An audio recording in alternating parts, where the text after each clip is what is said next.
नमो अरिहन्ताणं नमो सिद्धाणं नमो आयरियाणं नमो वज्राय नमो लोये सर्वसाहुणं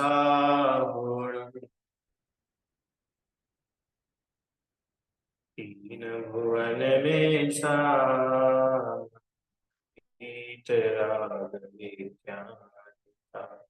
शिव स्वरूप शिव का नमो योग संहारिके। पंडित दौलत राम जी के ये छह ढाला ग्रंथ है। और इस छह ढाला में कि पहली ढाल में हम लोग चार गति का दुख पढ़ रहे हैं कि जीव कैसे अपने आत्म स्वरूप को भूलकर चारों गतियों में भटकता है और दुखी होता है। उसकी चर्चा यहाँ पहली ढाल में की है। अभी तक हम लोगों ने जो है पवन मनुष्य, तिर्यंच और नरक, इन तीन गतियों के दुख देखे थे। और पिछली कक्षा में हमने देव गति के क्या दुख होते हैं वो समझना शुरू किया था। ठीक है, छंद एक बार अपन पुनः पढ़ते हैं फिर आगे चलेंगे। कभी अकाम निर्जरा करे, भवन त्रिक में सुरतन धरे, विषय चाह दावानल दयो, मरत विलाप करत दुख सयो। कभी यह जीव अकाम निर्जरा करता है और उसके फल में भवन, भवनवासी, व्यंतर और ज्योतिषी में उत्पन्न होता है। ये पंक्ति का अर्थ अपन पिछली क्लास में कर रहे थे। कभी मतलब कभी यह जीव मनुष्य पर्याय में भी रहता है अथवा तिर्यंच पर्याय में भी रहता है, तो अकाम निर्जरा के फल में यह मर करके देव होता है। देखो, देव कभी पुनः मर करके वापस से देव नहीं होता। ना नारकी मर करके सीधा देव बनता है। या तो मनुष्य देव बनेंगे या तिर्यंच देव बने। अब तिर्यंचों में भी जो एक दो तीन चार और असंघी पंचेंद्री है, यहाँ तक के जीव देव गति में नहीं जाते। जो संघी पंचेंद्री तिर्यंच होते हैं वे ही आयु पूरी करके स्वर्ग में देव होते हैं। अब अकाम निर्जरा, अकाम निर्जरा किसको बोला था? बिना इच्छा के दुख सहन करने का नाम अकाम निर्जरा है। कल देखा था ना कि अभिप्राय से न किया गया विषयों का त्याग अथवा परतंत्रता के कारण भोग उपभोग का निरोध होने पर उसे शांति से सह जाना। हमको कोई चीज नहीं मिली, किसी प्रकार का अपने ऊपर दुख आया और उसमें हम दुखी नहीं हुए और शांति से उसको सहन कर लिया, यह कहलाती है अकाम निर्जरा। तो ये अकाम निर्जरा अच्छी चीज है कि बुरी चीज है? माने ये जो भाव है कि हमारे ऊपर कोई दुख आए और हम उसमें दुखी ना हो और शांति से सहजता से अपन उसको सहन कर ले, अच्छी चीज है कि बुरी चीज? अच्छी चीज है। इसमें बुरी बात क्या है? अरे देखो, दो चीजें हैं। मान के चलो सिर दर्द हो रहा है, तो अब दो उपाय है। शांति से बैठो और दूसरा कि उस सिर को पकड़ के रोते रहो। क्या उपाय अच्छा है? कि भैया आप शांति से करो, अब जो होगा वो होगा। दवाई अपन ने ले ली है, जो परहेज करना है वो अपन कर रहे हैं। अब ज्यादा संक्लेश करने से क्या फायदा? इसलिए शांत रहो। तो ऐसे शांति से जो कर्मोदय आदि को सहन किया जाता है उसे कहते हैं अकाम निर्जरा। और इस अकाम निर्जरा के फल में क्या होता है? देव पर्याय, देव आयु का बंध होता है। तो यह जीव ऐसी अकाम निर्जरा करके भवन त्रिक, भवन त्रिक, देखो लिखा है ना, भवन त्रिक, भवन, भवनवासी, व्यंतर और ज्योतिष। त्रिक मतलब होता है तीन, तो भवनवासी, व्यंतर और ज्योतिष, ऐसे तीन प्रकार से जो देव है ये जीव उन देव पर्याय में उत्पन्न होता है। अभी भवनवासी, व्यंतर और ज्योतिष क्या होते हैं ये अपन लोग देखते हैं। देखिए, ये जो देव होते हैं ना, ये देव चार प्रकार के होते हैं। आप लोगों ने कभी एक ऐसी लाइन सुनी होगी, चतुर निकाय के देव सुना है कभी? चतुर निकाय के देव। चतुर मतलब होता है चार, जो ना चतुर गति, चतुर गति, तो चतुर मतलब चार, वो वाला चतुर नहीं। चतुर निकाय, चार प्रकार के देव। कौन कौन से होते हैं चार प्रकार के देव? तो यहाँ लिखा है भवनवासी, व्यंतर, ज्योतिषी और वैमानिक। ऐसे ये चार प्रकार के देव कहलाते हैं। कौन कौन से? वापस, भवनवासी, व्यंतर, ज्योतिष और वैमानिक। अब आप लोगों को अगर वो तीन लोग का नक्शा याद हो, देखा है ना तीन लोग का नक्शा? देखो अपना इसमें दिखाते हैं। तीन लोग का जो नक्शा होता है उसमें आपने देखा होगा, एक से,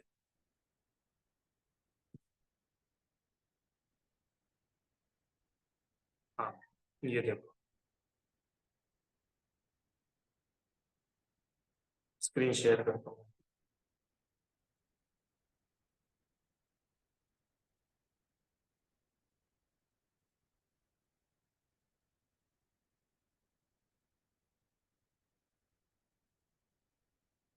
चलिए, आपको दिख रहा है स्क्रीन पर तीन लोग का नक्शा? ठीक है, ये तीन लोग का नक्शा है। ये चित्र तो आप लोगों ने हमेशा देखा ही होगा, कभी ना कभी तो देखा ही होगा। मेरे मेरे हिसाब से तो इस क्लास में ऐसा कोई नहीं होगा जिसने ये चित्र आज तक नहीं देखा, क्योंकि ये लगभग लगभग हर मंदिर में या जिनवाणी पर कहीं पर भी चित्र तो मिल ही जाता है। ये चित्र है क्या? ये मैप है, मैप। काय का मैप है? तीन लोक का मैप है। ये जो पूरे तीन लोक है, ये जो पूरा विश्व है, इस विश्व का मैप है। अब देखिए, इसमें ये इसकी 3D इमेज है। अपन इसको थोड़ा ऐसा ही समझते हैं। तो ये जो ब्लू पोर्शन दिख रहा है ना, ब्लू पोर्शन, ये ब्लू पोर्शन कहलाता है अधोलोक। ठीक है। और जो ऊपर दिख रहा है आपको स्किन कलर, क्या बोलते हैं इसको, है ना, ये वाला, ये कहलाता है ऊर्ध्वलोक। देखो यहाँ लिखा है ना, ऊर्ध्वलोक। और ये जो बीच का जगह है ऊर्ध्वलोक और अधोलोक के बीच की, ये दिख रहे हैं आपको पांच ये बने हुए, ये ये कह जाता है ये मध्यलोक। मध्यलोक में जो पांच मेरु होते, पंच मेरु बोलते हैं ना, पंच मेरु। तो पंच मेरु कहाँ है? ये मध्यलोक के बिल्कुल बीच में है। तो ये मध्यलोक एकदम सेंटर में, ऊपर ऊर्ध्वलोक, नीचे अधोलोक। अब ये जो नीचे अधोलोक है, यहाँ पर क्रम से सात पृथ्वियां है, जहां सात नरक है। जो नरकों के दुख की चर्चा अपन कर चुके हैं, बराबर। ये नीचे ऐसे सात पृथ्वियां है, दिख रहा है आपको? प्रथम नरक, द्वितीय नरक, तृतीय नरक का, चतुर्थ नरक, पंचम, षष्टम और सप्तम, ऐसे सात नरक। ये तो कहाँ है? अधोलोक में। फिर ऊपर है मध्यलोक। उस मध्यलोक में कौन रहते हैं? उस मध्यलोक में अपन लोग रहते हैं, तिर्यंच रहते हैं, और देव भी रहते हैं। कौन से देव रहते हैं वो भी देखेंगे अपन। और ये जो ऊपर जो है, ये कहलाता है ऊर्ध्वलोक। जैसे बोलते हैं ना भैया, वो कहाँ चले गए? ऊपर चले गए। ऊपर चले गए मतलब स्वर्ग में गए, मोक्ष गए। तो जो सिद्ध शिला है, आप लोग कभी सम्मित शिखर जी जाते होंगे, तो जो भगवान की टोक है, उस टोक पर जाकर के सिर्फ ऊपर नमस्कार करते हैं। क्यों करते हैं? कि वो उस जगह से ठीक ऊपर अभिनंदन नाथ भगवान का जो जीव है वो वहां विराजमान है, सिद्ध अवस्था। शांतिनाथ भगवान, पार्श्वनाथ भगवान, जो भी तीर्थंकर का वहां से मोक्ष हुआ। तो सिद्ध शिला तो ऊपर। अब सिद्ध शिला के नीचे और मध्य लोक के ऊपर, यहाँ पर है स्वर्ग। स्वर्ग कहाँ पर आता है? ऊर्ध्वलोक। नरक कहाँ आते हैं? अधोलोक। तो ये जो ऊर्ध्वलोक में जो स्वर्ग आते हैं ना, ये स्वर्ग में कौन कौन रहता है? कि यहाँ पर रहते हैं देव। मनुष्य रहते हैं क्या? कि नहीं, मनुष्य नहीं रहते।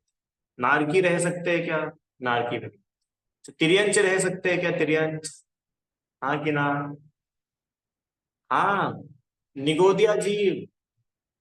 निगोदिया जीव होते हैं ना, निगोदिया जो अपन ने पढ़ा था, एक इंद्री वनस्पति कायिक में जो साधारण वनस्पति में निगोद के प्रकार थे, वे निगोदिया जीव पूरे तीन लोक में रहते हैं।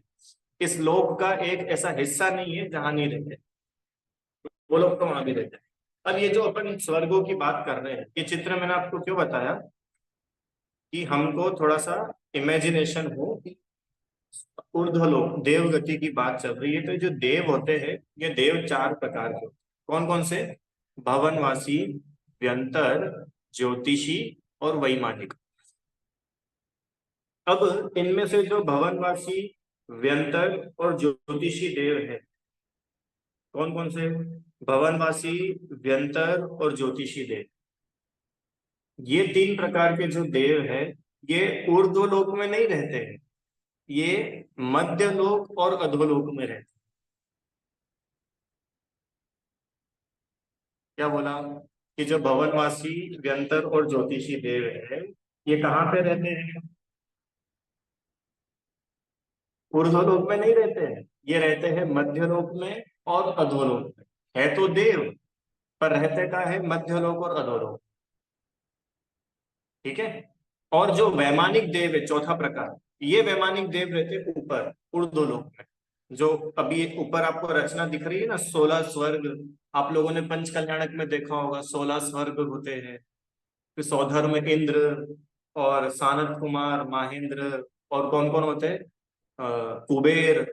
फिर और ऊपर देखो तो वो लोकांतिक देव, जब भगवान को वैराग्य होता है तो लोकांतिक देव आते हैं। अब ये जितने भी देव हैं, ये सब कहलाते हैं वैमानिक देव। ये ऊपर ऊपर रहते हैं ऊर्ध्वलोक में। और जो भवनवासी, व्यंतर और ज्योतिषी है, ये लोग कहाँ रहते हैं? या तो मध्यलोक में, अधोलोक।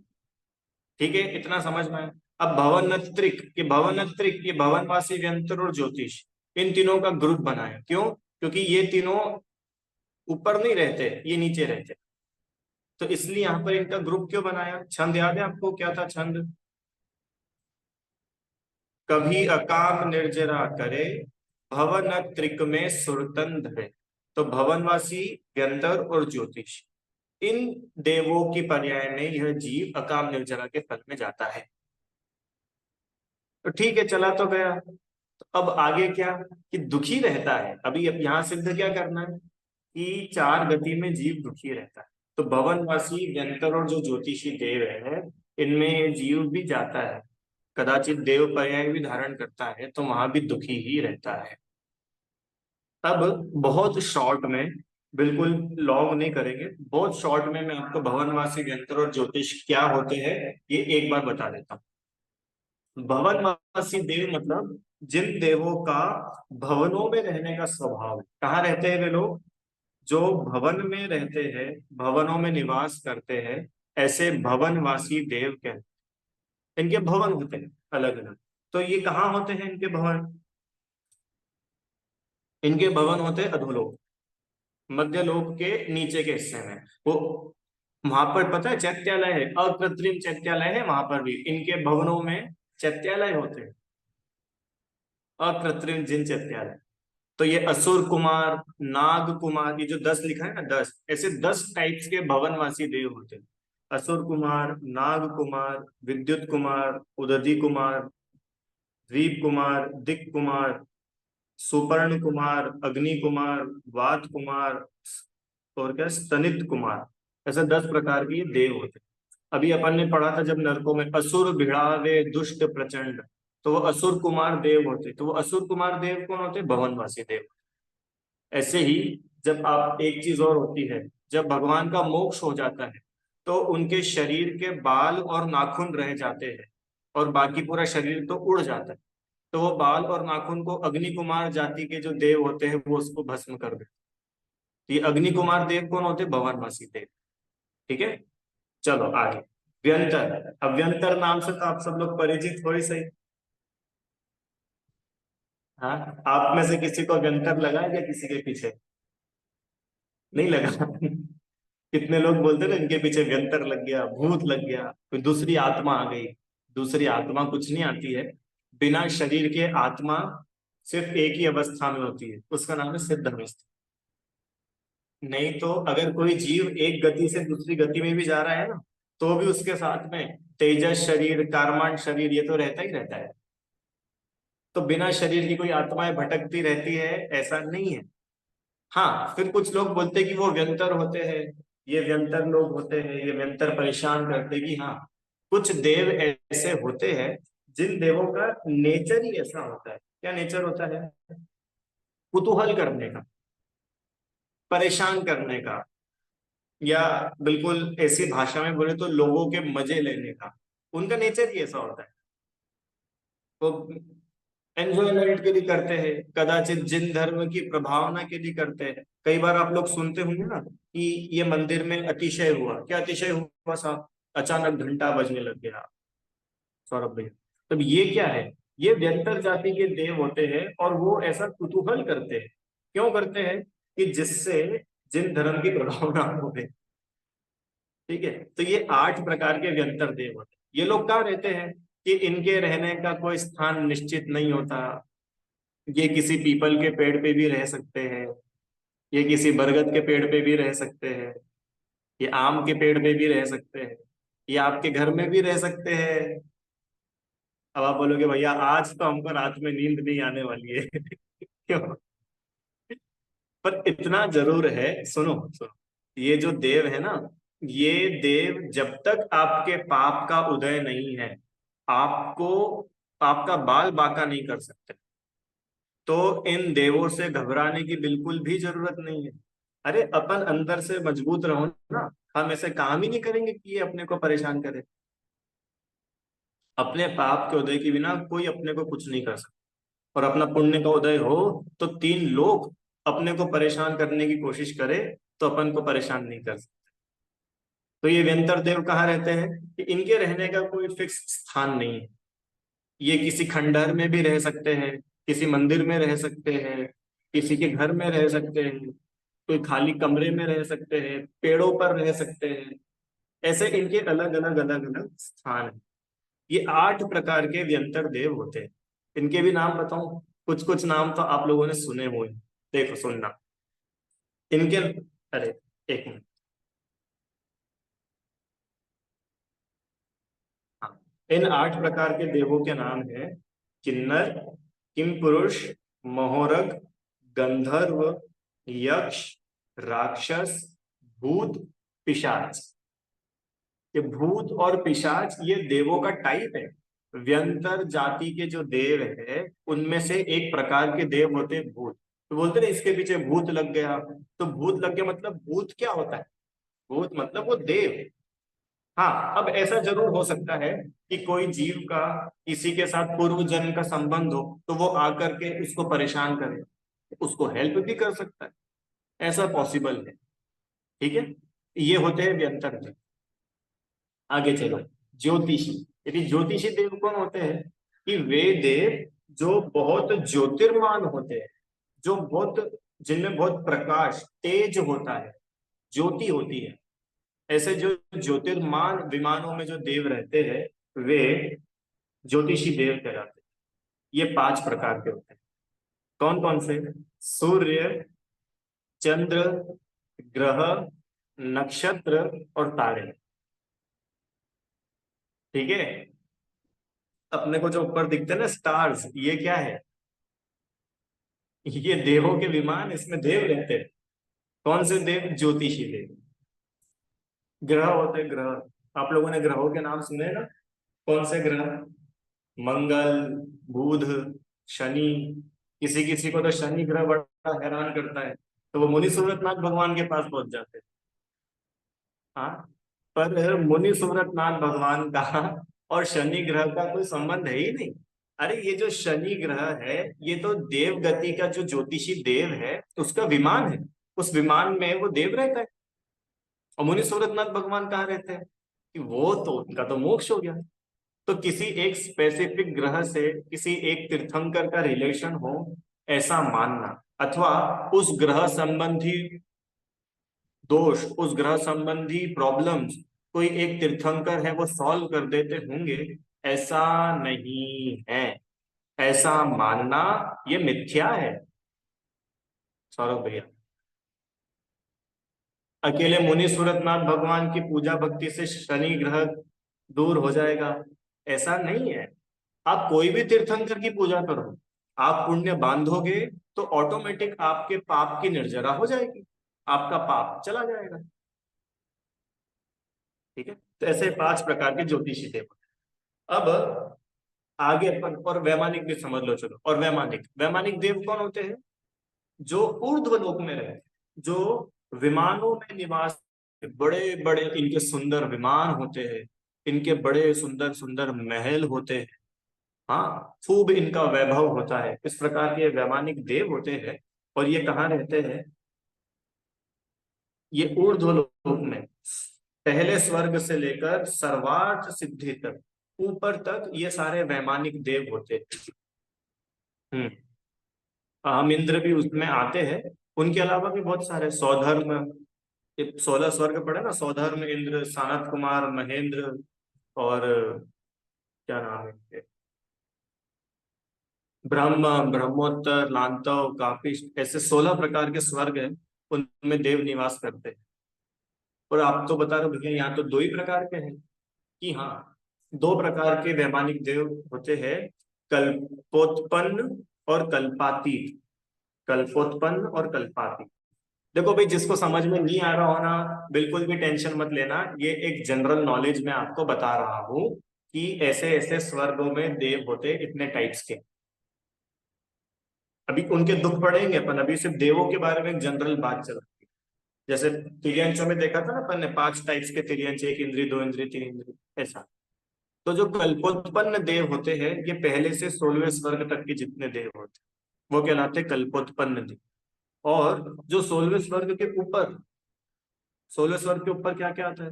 9 ग्रैविक, 5 अनुत्तर, 5 अनुदेश।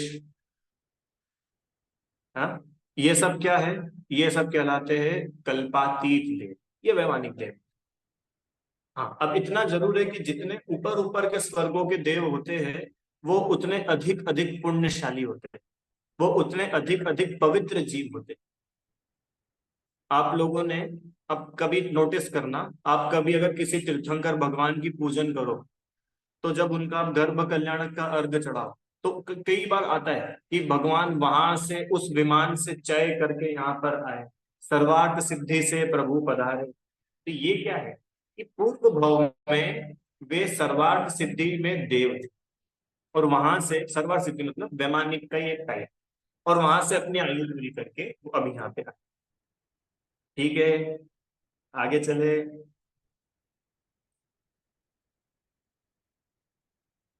चलो, ठीक है, इतना होगा। अब ये तो हुई देवों की जनरल चर्चा। अब अपन मुद्दे पर आते हैं कि भैया, जो पहली ढाल में तो आपने बोला था दुख बताओगे, तो देवों को तो कोई दुख नहीं होता, हम ये नहीं मान सकते। अरे भाई, देव है, पाप करता है जीव तो नरक में जाता है, पुण्य करता है तो स्वर्ग में जाता है। तो पुण्य के फल में तो बहुत बढ़िया बढ़िया सामग्रियां मिलती होंगी, देव क्यों दुखी होते हैं? तो बोल रहे कि नहीं, देव भी दुखी होते हैं। कैसे? देखो, विषय चाह दावानल दयो, मरत विलाप करत दुख सय। क्या बोला? विषय चाह दावानल दयो। विषय मतलब 5 इंद्रिय के भोग, उनको बोलते विषय। चाह मतलब उनकी इच्छा, पांचों इंद्रिय के विषयों की इच्छा रूपी दावानल। दावानल माने भयंकर अग्नि, छोटी मोटी अग्नि नहीं, भयंकर अग्नि में वह जीव जलता रहता है, और मरते समय रो रो करके दुख सहन करता है। ये देवों का मेजर दुख पता है? यूं तो ढेर सारे दुख है देवों को, मानसिक दुखों की तो उनकी सीमा ही नहीं। अभी यहाँ पर जो लिखा है अपन उस पर बात करते हैं। पंचेंद्रिय के विषयों की इच्छा में जलता है, और मरते समय रो रो कर दुख को सहन करता है। अभी पंचेंद्रिय के विषयों की इच्छा क्या होती है कि, क्या है, ये देव होते हैं ना, देव, इन देवों को खूब पुण्य का उदय होता है, बहुत पुण्य का उदय। अब जितना ज्यादा पुण्य का उदय होता है, उतनी ज्यादा अनुकूलताएं मिलती है, उतना अच्छा अच्छा मिलता है। अब क्या है कि मान लो, अपन अपने इसमें देखो, कोई जीव हो, वो खूब संपन्न है, अरबपति खरबपति व्यक्ति है।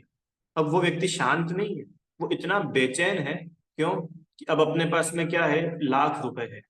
तो अब अपन क्या करेंगे कि अब अपन जो है, अब सस्ते कपड़े नहीं पहनेंगे, अब ब्रांडेड कपड़े पहने। अब वो सस्ते कपड़े पहनना होते तो क्या करता वो? कि करना क्या है, मार्केट में गया, कोई भी दुकान पे चढ़ा, 150-200 रुपए के कपड़े खरीदे, पहन के घर आ गया। अब जिसके पास में ज्यादा पैसा है, जिसके पास में ज्यादा इच्छाएं हैं, वो व्यक्ति अब परेशान होता है। वो अलग अलग मॉल में जाता है, फिर अलग अलग ब्रांड्स के शोरूम में जाएगा, और फिर देखेगा कि यार ये नहीं, ये वाली पहनते हैं, ये नहीं यार, ये अच्छी नहीं लग रही है। और वहां उसको जितनी ज्यादा चॉइस मिलती है, उतना दुखी होता है। ये एक ह्यूमन नेचर, आप लोग समझते हो कि नहीं? ऐसा होता है ना, जिस व्यक्ति की जितनी ज्यादा इच्छाएं होती है, वो उतना ज्यादा दुखी होता है। जिसकी जितनी कम इच्छा होती है, वो उतना सुखी होता है। अब देवों के साथ में क्या केस है, कि देवों के पास में अपार चीजें हैं भोगने की। देवों को किसी चीज की कमी नहीं। उनके पास में इतनी शक्तियां हैं, विक्रिया से अपना शरीर छोटा बड़ा बना लेते हैं, जहां इच्छा हो वहां चले जाते हैं। अब क्या है, वो देव ज्यादा दुखी। देखो उदाहरण, किसके साथ दूं एक? देखो कौन है बच्चा, कहाँ है यहाँ पे, कौन है भाई बच्चा आज का? अरहम, चलो अरहम सुनो तुम। मान के चलो, तुम्हारे पास में अभी कुछ भी नहीं है, 10 रुपए है। ठीक है, तो 10 रुपए में तुम ज्यादा से ज्यादा कहाँ जाने की सोच सकते हो? 10 रुपए है, तो ज्यादा से ज्यादा तुम कहाँ जाने की सोचोगे कि भैया चौराहे तक जा सकते हैं? उससे ज्यादा कहाँ जाएंगे 10 रुपए में? हाँ, और ये अतिशय है। ये अतिशय के पास में 10 लाख रुपए है। अब ये कहाँ कहाँ जाने की सोच सकता है? भैया 10 लाख रुपए है, फिर तो मेरे पास बहुत ऑप्शन। मैं ना इजिप्ट भी जा सकता हूँ, मैं न्यूयॉर्क जा सकता हूँ, मैं लंदन जा सकता हूँ, मैं स्विट्जरलैंड जा सकता हूँ। बहुत सारा ऑप्शन है। अब मैं सोच रहा हूँ कहाँ का फाइनल करूँ। अब आप देखो, जिस जीव के पुण्य का उदय ज्यादा था, उसको बहुत सारी चीजें मिली भोगने की, वो दुखी हो गया। और जिस जीव के पास ऑप्शन ही नहीं है, लिमिटेड ऑप्शन है, उसको कोई दुखी नहीं। अरे ऐसा होता है कि नहीं होता है? आप लोगों के पास में घर में साड़ियाँ होती ना साड़ियाँ। तो जिसके पास में कम कपड़े हो, कम साड़ियाँ हो, उसको कुछ है ही नहीं। उसने तो अलमारी खोली, सिलेक्ट करो, पहनो, चलो। और जिसके पास में 100-100 साड़ियाँ हो, 100 तो मैं कम ही बोल रहा हूँ, ज्यादा ही होती है। अब आप देखो अपना दुख, कितना दुख होता है, ये वाली पहने की ये वाली पहन, ये वाली अपन उस दिन वहां फंक्शन में पहन ली थी, अब इसको रिपीट नहीं करेंगे, ये वाली पहनते हैं। पर इसके साथ में ये मैचिंग का नहीं है। हाँ ये मैचिंग का है, पर वो फुटवेयर नहीं है। अब कितने विकल्प, ये विकल्प कहाँ से है?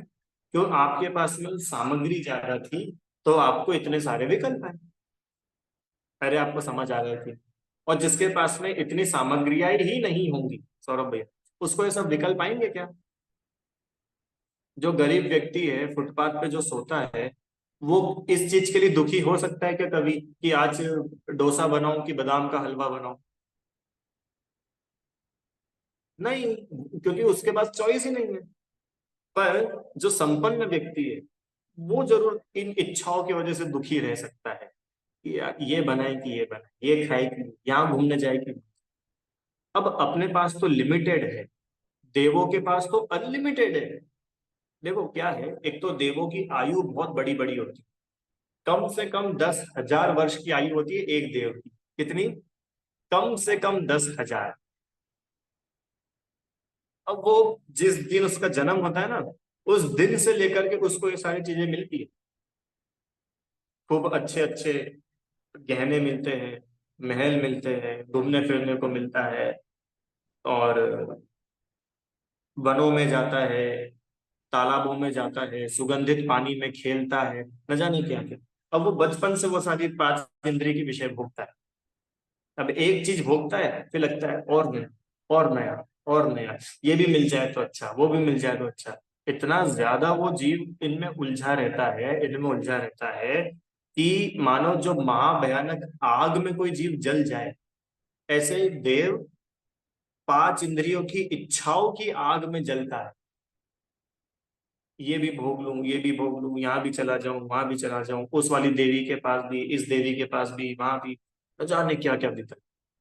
और इन सब की वजह से वो देव जो है दुखी रहता है, पहला। दूसरा, मरत विलाप करत दुख सर। और जो देव होते हैं, इन देवों को अपनी आयु पूरी होने के 6 महीने पहले पता चल जाता है कि अब अपना विदाई का समय आ गया। अब 6 महीने बाद में अपन यहाँ नहीं रहने वाले। कहाँ चले जाएंगे कि वो भी पता चल जाए। अवधि ज्ञान होता है ना, अवधि ज्ञान से वो देव जान लेता है कि देखो अगले भाव में मैं कहाँ जाऊंगा। अब आप इमेजिन करो, कोई जीव हजारों लाखों वर्षों तक भोग भोग रहा हो, इतनी सारी अनुकूलताओं में रह रहा हो सौरभ भैया, और उसको पता चल जाए कि अब ये सब छूटने वाली है, अब उसकी दशा सोचो क्या होती हो। अरे आप और हम तो सिर्फ 40 साल 50 साल ही इन सब के साथ में रहते हैं, और इनको छोड़ते समय अपने को कैसा लगता है? लगता है कि नहीं लगता है? कोई जीव की मृत्यु होने वाली होती है तो वो घबराता क्यों है मृत्यु से? इसलिए तो घबराता है कि ये सारी चीजें मेरी एक साथ छूट जाएगी। मेरा घर छूट जाएगा, मेरी पत्नी छूट जाएगी, मेरे बच्चे छूट जाएंगे, मेरे इतने सारे फ्रेंड्स सब छूट जाएंगे, मैं बचूंगा ही नहीं। ये सोच सोच करके तो दुखी होता है जिसको पता चलता है कि मैं मर जाऊंगा। तो ये सारे रिलेशंस तो हमारे कुछ साल के ही है, 50 साल 60 साल 80 साल। और वो देव की आप मानसिक दशा देखो, जिसने हजारों लाखों वर्षों तक उन भोगों को भोगा हो, और अब उसको ये मैसेज मिल रहा है कि 6 महीने बाद यू हैव टू गो, 6 महीने बाद तुम्हारी आयु पूरी हो जाएगी। अब उसकी मानसिक दशा आप देखो कितना दुखी होता होगा। लिखा है रो रो करके अपने दिन पूरे करता है, रो रो कर। महाकष्ट होता है, खूब रोता है सौरभ भैया, बहुत दुखी होता है। क्यों? ये सब छूट जाएगा, कि मेरी देवियां छूट जाएंगी, मेरे भोग छूट जाएंगे, मेरा महल छूट जाएगा, मेरी रिद्धियां चली जाएंगी। उसको दिखता है देखो अगले भोग में मैं क्या बनने वाला हूँ। हाँ, बताओ मैं ऐसा बन जाऊंगा, ऐसे लोग मेरे ऊपर अत्याचार करेंगे, देखो अभी तो मैं कितना अच्छा हूँ, यहाँ किसी प्रकार की कोई बीमारी नहीं है, वहां तो मैं बीमार पड़ूंगा। ऐसा सोच सोच सोच सोच करके ये देव दुखी होता है। शारीरिक दुख कुछ भी नहीं है, देव का कोई सिर दर्द नहीं होता, उसका डॉक्टर का खर्चा कुछ नहीं, दवाई का, ये कुछ भी दुख नहीं है। उनसे भी ज्यादा कष्टदायक वो मानसिक पीड़ा है जो देव भोगता है। समझ में आया क्या आपको? विषयों की चाह, मरण का भय, देवांगना का वियोग, ये तीन तो अपन बात कर ही चुके। आगे सुनो, एक और बात बताते हैं। जो देव होता है ना, देव, देव की आयु होती है बहुत ज्यादा, और उसकी जो देवांगना होती है, उस देवांगना की आयु होती है उसके कंपैरिजन में बहुत कम। ठीक है? अब क्या है, एक देव, उसकी कम से कम 32 देवियां। हम्म, और वो लंबा जिएगा और उसके सामने देखते देखते उसकी पत्नियां मरेंगी, उसकी देवियां उसको छोड़ के जाएगी, उनका वियोग होता है, मां दुखी होता है। और नियम है, मतलब देव की आयु ज्यादा होती है, देवी की आयु कम होती है, नियम है। ईर्ष्या, ईर्ष्या होती है। काय की ईर्ष्या होती है उनको? दूसरे देवों को देख देख करके ईर्ष्या होती है। उस देव के पास में कितनी सारी देवांगनाएं हैं, कितनी सुंदर सुंदर है, मेरे पास तो ऐसी है ही नहीं। और उसका महल देखो कितना अच्छा है, और उसके पास नौकर चाकर कितने सारे हैं, उसका क्या वैभव है, क्या प्रभुत्व है, अपना तो इतना चलता ही नहीं। ऐसे अपने को हीन मानकर और दूसरों से ईर्ष्या कर करके महादुखी होता है। कौन? देव। और हम और आप सब लोगों की क्या इच्छा है कि भैया बस स्वर्ग मिल जाए, और तो कुछ नहीं चाहिए। ये स्वर्ग की दशा बता रहे, असलियत स्वर्ग का आईना, ये है स्वर्ग। समझ में आया? इस प्रकार से ये तो भवनवासी व्यंतर और ज्योतिषी देवों के दुखों की बात करी। अब आगे वैमानिक देवों के क्या दुख होते हैं उसकी चर्चा अपन अगली कक्षा में करेंगे। है ना? इस बार मेरा एक मन और है, अगर समय मिल पाया तो पंच परावर्तन अपन लोग पढ़ेंगे। पंच परावर्तन, क्योंकि इसी 6 ढाल, पहली ढाल के अंत में पंडित जी ने बताया कि ऐसे ये जीव अपने परावर्तन पूरे करता है। तो ये पंच परावर्तन क्या होते हैं? बहुत अमेजिंग विषय है, बहुत वैराग्य बढ़ाने वाला विषय है। तो मेरी भावना तो है ऐसी कि अब अगली अपनी जो कक्षाएं होंगी उसमें अपन पंच परावर्तन थोड़ा सा समझें। अगर मेरे नोट्स वगैरह तैयार हो जाएंगे तो अपन वो भी पढ़ेंगे। चलो, अब कुछ प्रश्न हो आपको, आप लोग पूछ सकते हैं।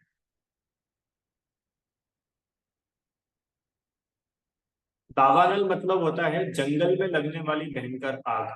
जैसे कोई उस जंगल में लगने वाली भयंकर आग में फंस जाए और उसका वहां से निकल पाना कितना मुश्किल है, ऐसे ही देव की दशा ऐसी हो जाती है कि पांच इंद्रिय के विषय की इतनी इच्छा और उसमें ऐसा फंसा है कि उसमें से उसका निकल पाना बड़ा मुश्किल हो सकता है। बोलिए।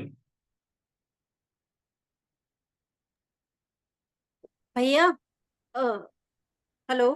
हाँ, बोलिए बोलिए।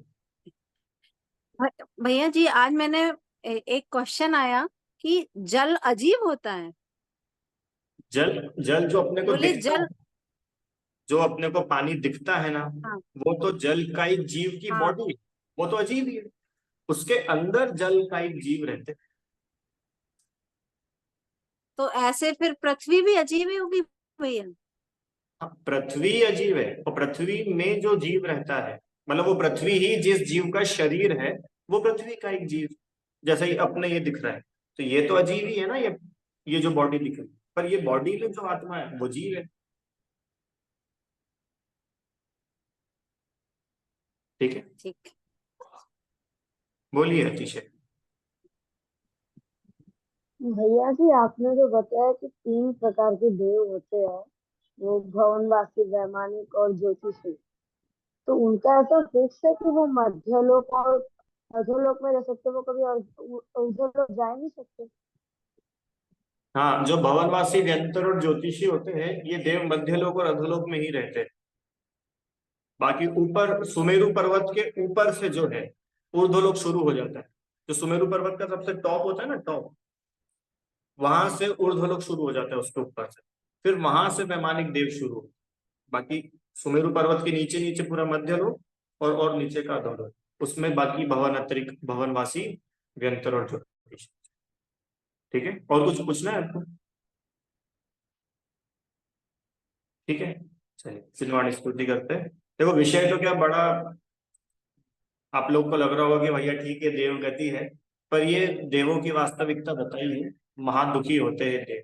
तो हम और आप ये भ्रम निकाल दे मन से कि हमको भगवान नहीं भी बने तो चलेगा, अपने को तो स्वर्ग में ही एक आध पोस्ट मिल जाए तो अपना काम हो जाएगा। कितने लोग ऐसा सोचते हैं, चलो अब आ ही गया विषय तो अभी ले लेता हूँ, नहीं तो रह जाएगा। ये भैया अभी तो देखो पांचवा काल है। अभी हम क्या करेंगे कि अभी हम यहाँ से मर के देव बनेंगे, और फिर है ना हम फिर सिमंदर भगवान के समोर शरण में जाएंगे देव बन करके, और वहां भगवान की डायरेक्ट दिव्य ध्वनि सुने और अपना आत्म कल्याण। ऐसे भी कुछ लोगों के सपने होते हैं, तो वो बता रहे हैं ये सपने पूरे होने वाले नहीं है। आत्म कल्याण तो आज और अभी करो, और आत्म कल्याण की भावना से देह छूटेगी ना, तो आप स्वर्गों में जाकर के भी ये सब काम कर पाओगे। और नहीं तो वहां इतने भोग मिलते हैं, इतने भोग मिलते हैं कि देव पगला जाता है, क्या क्या करूं क्या क्या करूं। धर्म तो चला ही जाता है, छूट जाता है। कोई सारे ही देव भगवान के समोच्च शरण में चले जाते हैं ऐसा नहीं है। सिलेक्टेड कुछ देव ही जाते हैं, बाकी तो सभी पांच इंद्रिय के भोगों में ही मस्त रहते हैं। इसके लिए आत्म कल्याण का सबसे बेस्ट अवसर, मैंने जब भी बोला था, ये मनुष्य पर्याय, और ये आज का दिन, और ये अभी का समय है। ठीक है, तो हम और आप सभी ऐसे आत्म कल्याण की भावना से आगे बढ़े, ये बात है। जिनवाणी। हे जिनवाणी भारती, तो ही जपो दिल रैन, जो तेरी शरण आ गए सो पावे सुख चैन। जा वाणी के ज्ञान से सूझे लोकालो, सो वाणी मस्तक नमो सदा ते तुम।